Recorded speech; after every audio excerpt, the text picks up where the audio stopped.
అతడు పండితుడు కాదు, సంగీత విద్వాంసుడు కాదు. అతడు పేద మేకల కాపరి.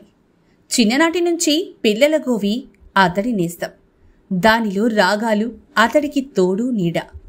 అడవిలో పొలాల్లో ఒక్కడుగానే మేకలు కాసుకుంటూ పిల్లన గ్రోవిపై రాగాలు ఆలపిస్తూ ఉంటాడు. ఈ ఒంటరి మనిషికి అదే జీవితం. ప్రాణం తాను ఒంటరిగా ఉన్నప్పుడు ఆ పిల్లన గ్రోవి అతనితో మాట్లాడుతుంది. అతని భావాలను తనలో పలికిస్తుంది. ఆ రాగాలు పైరుగాలిలో అలలు అలలుగా తేలి మరొక వినిపిస్తాయి. ఎవరైనా ఆ రోడ్లో పోతున్నప్పుడు మందా వెంకటయ్య అనే ఈ వ్యక్తి కనిపిస్తాడు.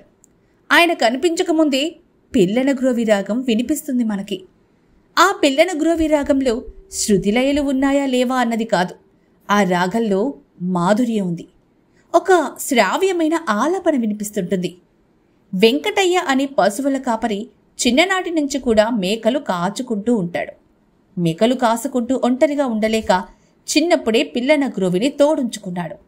పొలాల్లోకి అడవిలోకి పోయి మేకలతో రోజంతా ఎంతసేపు గడిచినా తన పిల్లల గ్రోవి ఊదకుంటే శ్రమ సమయం మర్చిపోతానని చెప్తున్నాడు. ఇది తను ఒకరి దగ్గర నేర్చుకున్నది కాదని, తనకు తానుగా ఇలా పిల్లన గ్రోవిపై తనకు తెలిసిన రాగాలు పలికించడం నేర్చుకున్నానని వెంకటయ్య చెప్తున్నాడు. చేప పిల్లలకు ఈత, నెమలికి నాట్యం, కోయిలమ్మకు పాట ఎవరు నేర్పారో ఆ ప్రకృతి తనకు ఇది నేర్పించిందని చెప్తున్నాడు వెంకటయ్య. పిల్లన గ్రోవి రాగాలు వెంకటయ్య పిల్లన గ్రోవి రాగాలు మీరు కూడా ఒకసారి వినండి.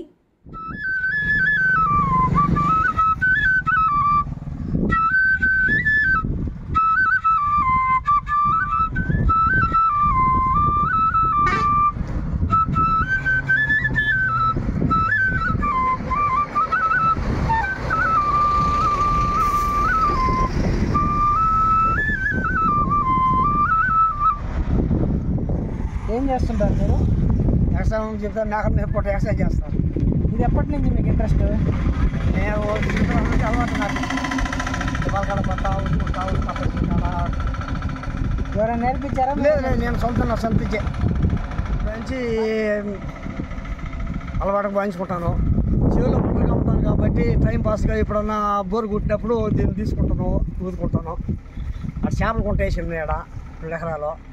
ఆ గుంటకాడ ఒక్కడనే ఉంటాను కాబట్టి ఊదుకుంటా. ఇప్పుడు మేకలు మేకలు మేపుకుంటా